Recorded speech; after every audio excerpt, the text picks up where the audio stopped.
It's a place many black people say they will never go. I wouldn't even go fishing out there. What looks like a pretty lake is believed to be tied to some ugly history, and some say bad things are happening to people because of it. I'm Justin Carter. This is TSR Investigates.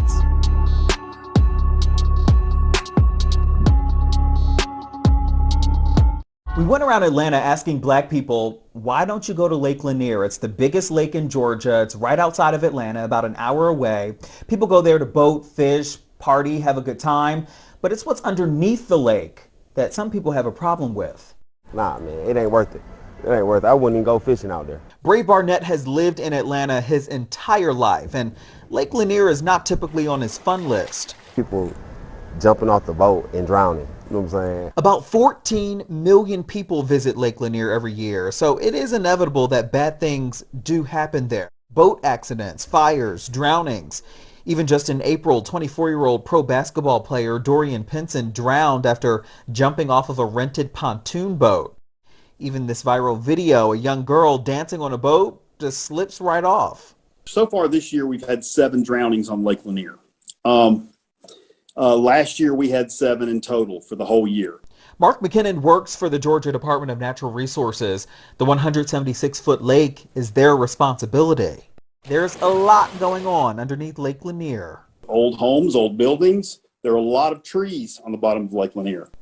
Experts say the government was reckless back in the 1950s. They just dumped water on top of empty towns to make Lake Lanier what it is today. Why would officials back then build a lake on top of a town and not do their due diligence to make sure it was done correctly, like other lakes here in Georgia? Well, there really wasn't like a rule book.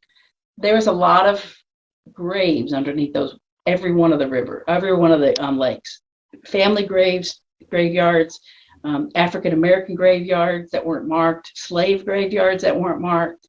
So when they go to start, surveying the land, they tried to find all the graves and move them, but they didn't move every one of them. Graves, even of black people who used to own land and live around Lake Lanier.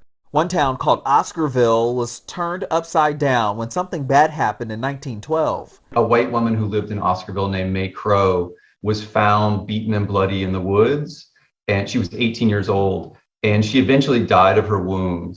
Suspicion soon fell on the only young black men in the area. The 3 accused black men, Rob Edwards, Oscar Daniel, and Ernest Knox, were all lynched because of it. It seems very, very unlikely that they had anything to do with it. Philip says blacks were forced out anyway. White mobs intentionally created a wave of terror. The result was that the entire black population of Forsyth County fled. When there are no more people of color left in the county, the whites of Forsyth declared that this was now a white man's county forever after. We saw not long ago during race marches in the 1980s, white people holding up signs that say Forsyth County stays white, and even a picture of a noose. Things are considerably better now, although white people still make up over 90% of the population where Lake Lanier is. It's a reason, though, many people decide to stay away. And the emotional truth is it is a place that has been dangerous for black people for a very long time. And that is real. State officials say that sometimes it's so hard to find victims' bodies because of all the trees and objects underneath. They do say that if you follow the safety rules and wear a life vest, you'll be okay. But ultimately, they say, it's your choice. Shake, shake, roll the dice, man, I live a life. Shake, shake, roll the dice, man, I live a life.